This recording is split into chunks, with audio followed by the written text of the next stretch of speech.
Tim Howard, Efan Ekoku, Sami Khedira, and Sebastian Salazar back with you. This game ends in penalties. Sami, I'll start with you. The decision to put two players in Sancho and Rashford, in the 120th minute, and then ask them to take penalties. What'd you make of it?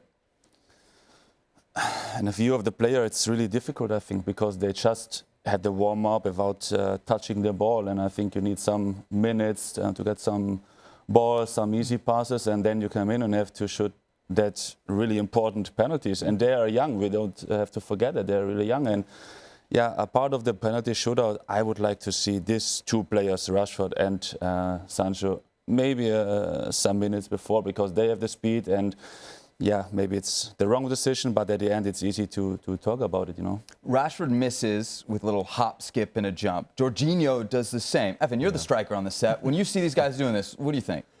If that's what they do regularly for their club football, if they take penalties, then that's fine. Just go with your usual routine. Don't try to change anything at all.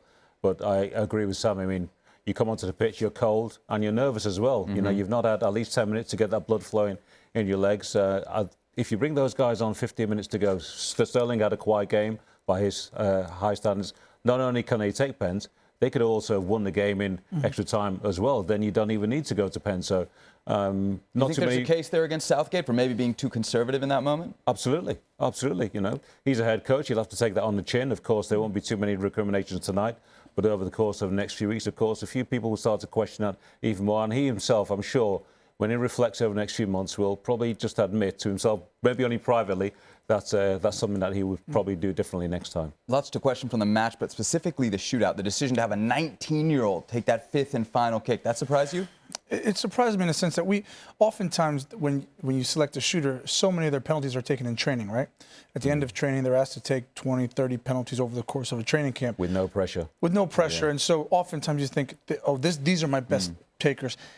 It's hard for me to believe that Saka is the best penalty taker England has.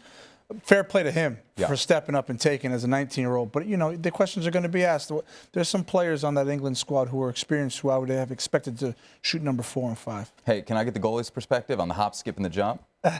Well, big pressure, big moments. And I think what we've seen with Jorginho is when the goalkeeper stands still, he doesn't always like it because he catches himself in the air. Goalkeeper doesn't move. But I always preferred that because it's a slower penalty. So if you do go the right way, oftentimes you make a save.